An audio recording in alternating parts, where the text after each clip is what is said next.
आपण अध्यापनाच्या प्रक्रियेच्या अगदी मुळाशी जाणार आहोत.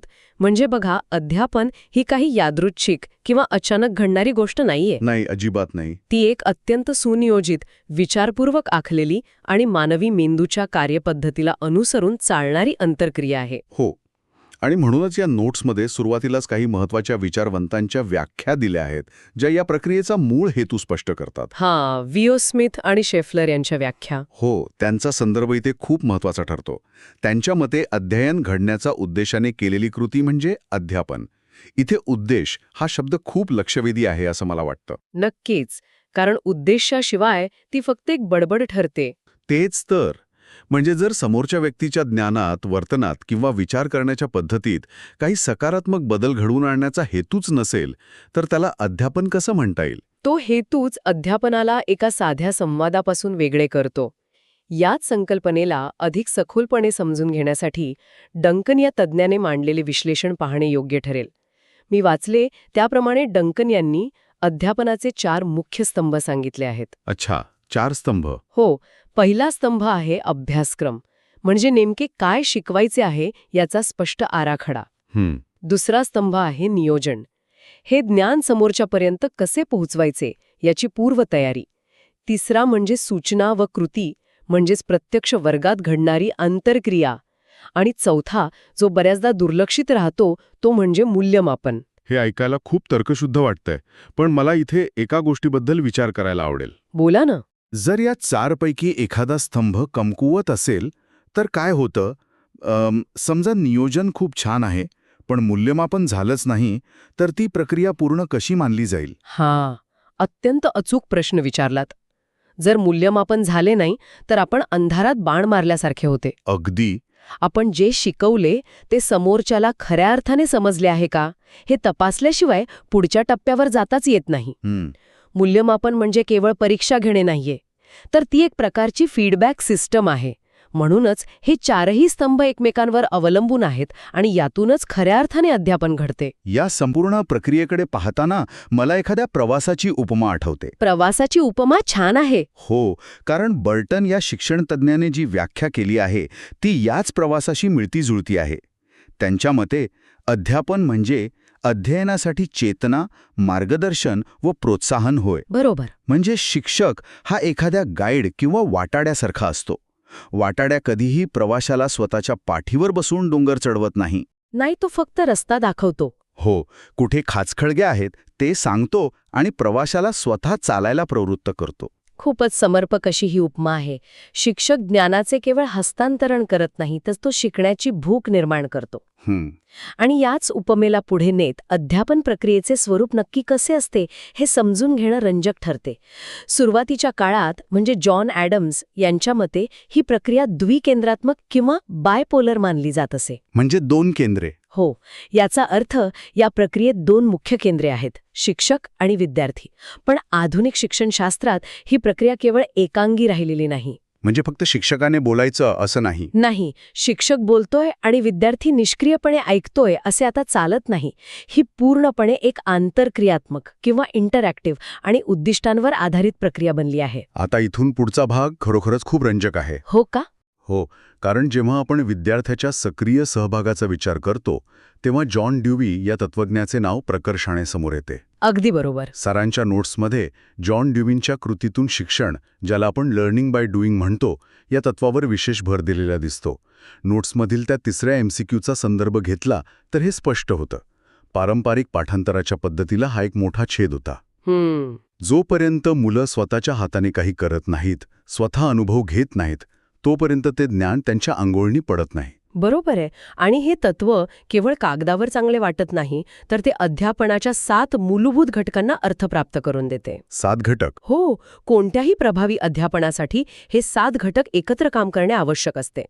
पहिला आहे शिक्षक, दुसरा विद्यार्थी, तिसरा पाठ्यक्रम, चौथी अध्यापन नियोजन, 5वे शैक्षणिक उद्दिष्टे, 6वे पद्धती किंवा साधने आणि 7वे मूल्यमापन. बापरे, ही तर पूर्ण एक सिस्टमच आहे. अगदी. हे एका इकोसिस्टम सारखे आहे. यातला एकही घटक बदलला तर संपूर्ण वर्गाचं वातावरण बदलतं. म्हणजे कसं? उदाहरणार्थ, जर उद्दिष्ट फक्त परीक्षेत पास होणे हे असेल तर पद्धती आपोआपच पाठांतराकडे वळते. पण उद्दिष्ट जर संकल्पना समजणे हे असेल तर पद्धती कृतीतून शिक्षणाकडे जाते. अरे वा, हे एकंदरीत चक्र खूपच गुंतागुंतीचे आहे. पण हे सर्व घटक समजून घेताना सरांच्या नोट्समध्ये मला असा एक भाग वाचायला मिळाला जो वाचून खरोखरच धक्का बसतो. अच्छा, कोणता भाग? या सखोल चर्चेतील सर्वात मोठा आहा मोमेंट म्हणता येईल. एडगर डेल नावाच्या तज्ज्ञाने एक अनुभव शंकू किंवा कोन ऑफ एक्सपिरियन्स मांडला आहे. हो, तो तर खूपच महत्वाचा भाग आहे. त्यात त्यांनी अत्यंत स्पष्टपणे आकडेवारी दिली आहे की मानवी मेंदू एखादी गोष्ट शिकताना निरनिराळ्या ज्ञानेंद्रियांचा किती टक्के वापर करतो. हो, आणि ती आकडेवारी खरंच विचार करायला लावणारी आहे. ज्यांना शिक्षणाच्या पारंपरिक पद्धतींबद्दल खूप आदर आहे ना, त्यांच्यासाठी तर हा एक मोठा धडा असू शकतो. नक्कीच. तर आकडेवारी अशी आहे, या शंकूनुसार मानवाचे एकूण शिकण्यापैकी तब्बल 83% शिकणे हे फक्त डोळ्यांतून म्हणजेच दृश्य साधनांमधून होते. 83%? हो, 83%. त्यानंतर कानांचा, ज्यांचा आपण व्याख्यानात सर्वात जास्त वापर करतो, त्यांचा वाटा फक्त 11% आहे. बापरे. स्पर्शज्ञानाचा वाटा 3.5%, गंधज्ञानाचा 1.5% आणि रसज्ञान किंवा चवीचा वाटा अवघा 1% आहे. हे आकडे पाहिल्यावर मला प्रश्न पडतो की जर 83% आकलन बघण्यातून होते तर आपली शिक्षण व्यवस्था इतकी वर्ष फक्त ऐकण्यावर का अवलंबून राहिली आहे? खूप छान प्रश्न आहे. यातली सर्वात आकर्षक गोष्ट म्हणजे ही आकडेवारी मानवी उत्क्रांतीशी जोडलेली आहे. म्हणजे कसं? हजारो वर्षांपासून माणूस डोळ्यांनी पाहून निरीक्षण करूनच टिकून राहिला आहे. केवळ ऐकण्यापेक्षा जेव्हा दृश्य माध्यमांचा, सत्यदर्शनाचा किंवा मूर्त गोष्टींचा वापर केला जातो तेव्हा मेंदू ते ज्ञान अधिक वेगाने स्वीकारतो आणि दीर्घकाळ लक्षात ठेवतो. म्हणूनच जेव्हा शिक्षक वर्गात फक्त शब्दांचा भडीमार करतात तेव्हा ते विद्यार्थ्यांच्या केवळ 11% ग्रहणशक्तीला आवाहन ठरत असतात, जे खूपच कमी आहे. अगदी. याउलट जेव्हा एखादा प्रयोग डोळ्यांसमोर केला जातो किंवा एखादं मॉडेल दाखवलं जातं तेव्हा 83% क्षमतेचा वापर होतो.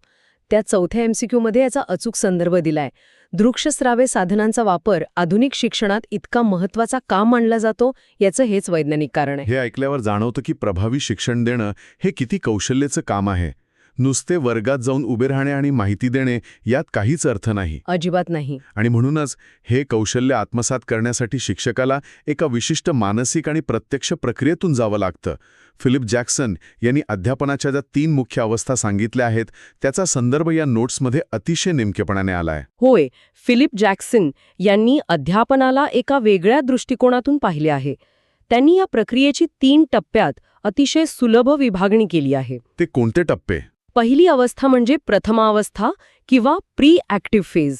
ही पूर्णपणे नियोजनाची अवस्था आहे. वर्गात जाण्यापूर्वी शिक्षकाला ठरवावे लागते की आजची उद्दिष्टे काय आहेत, विद्यार्थ्यांची बौद्धिक पातळी काय आहे आणि कोणता आशय कशा पद्धतीने मांडायचा आहे. ही जणू काही एखाद्या नाटकाची तालीम असते. आणि जर आपण एखाद्या मोठ्या इव्हेंटचं उदाहरण घेतलं तर हे समजायला आणखी सोपं जाते. हो, नक्कीच. समजा एखादा मोठा कार्यक्रम आयोजित करायचा असेल. त्याची प्रथमावस्था म्हणजे पाहुण्यांची यादी बनवणे, वेळापत्रक ठरवणे, हॉल बुक करणे, प्रत्यक्ष कार्यक्रमाच्या आधीची सगळी बौद्धिक आणि शारीरिक धावपळ. मग येते द्वितीयावस्था, ज्याला जॅक्सन इंटरॅक्टिव्ह फेज म्हणतात, म्हणजे प्रत्यक्ष कार्यक्रमाचा दिवस, जिथे पाहुणे येतात, त्यांच्याशी संवाद साधला जातो आणि अचानक काही अडचण आली तर जागेवर निर्णय घ्यावे लागतात. अगदी बरोबर. आणि शिक्षकांच्या बाबतीत ही द्वितीय अवस्था सर्वात आव्हानात्मक असते. असं का? कारण वर्गात प्रत्यक्षात काय घडेल याचा आधीच 100% अंदाज बांधता येत नाही. विद्यार्थ्यांचे चेहरे वाचणे, त्यांना विषय समजत नसेल तर लगेच शिकवण्याची पद्धत बदलणे, त्यांचे लक्ष केंद्रित करणे, या सर्व गोष्टी इंटरॅक्टिव्ह अवस्थेत घडतात. तिथे शिक्षकाला अत्यंत सतर्क राहावे लागते. खरंय.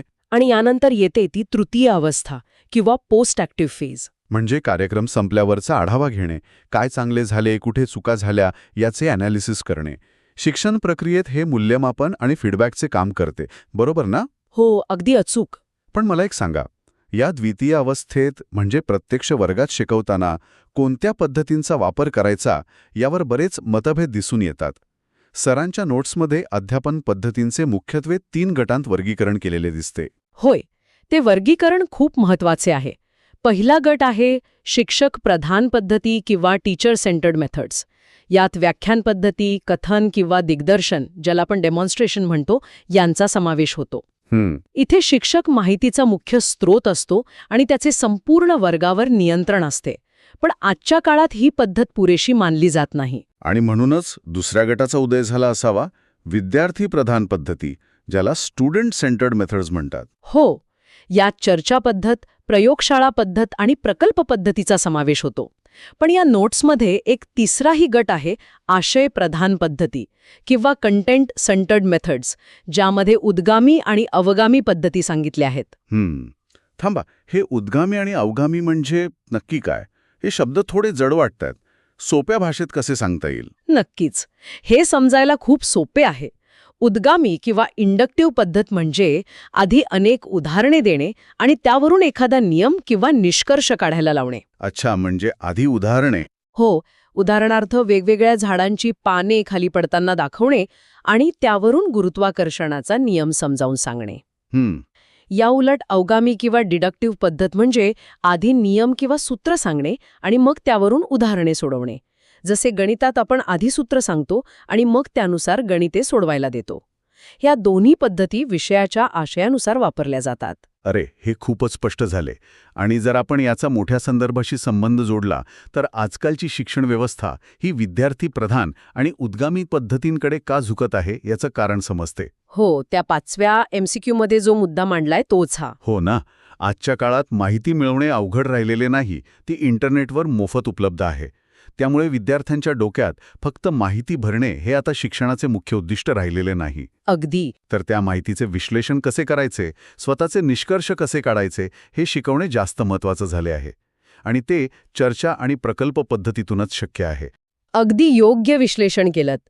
जेव्हा विद्यार्थी चर्चेत भाग घेतात तेव्हा ते केवळ ऐकत नसतात, तर ते विचार करायला शिकतात. पण हे सर्व कागदावर जेवढे आदर्श वाटते ते प्रत्यक्ष वर्गात लागू करणे प्रचंड आव्हानात्मक असते. अध्यापनाच्या या प्रक्रियेवर केवळ पद्धतींचा नाही तर अनेक घटकांचा प्रभाव पडत असतो. सरांच्या नोट्समध्ये या परिणाम करणाऱ्या घटकांवर अतिशय सविस्तर चर्चा केली आहे. हो, आणि यातला सर्वात महत्त्वाचा घटक म्हणजे शिक्षकाची स्वतःची स्थिती. बरोबर. शिक्षकाचे व्यक्तिमत्व, त्याचे मानसिक आरोग्य आणि विषयाचे ज्ञान याचा थेट परिणाम अध्यापनावर होतो.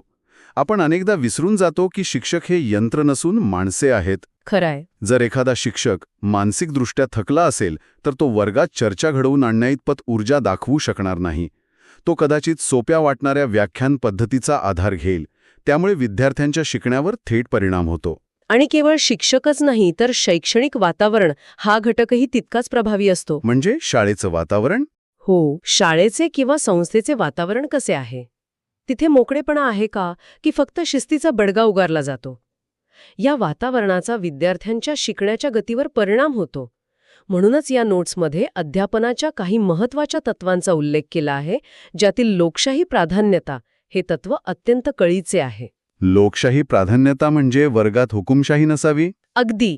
जिथे विद्यार्थ्याला प्रश्न विचारण्याची भीती वाटत नाही, जिथे त्याच्या चुकांवर हसण्यापेक्षा त्या सुधारण्यासाठी वाव दिला जातो, ते खरे लोकशाही वातावरण.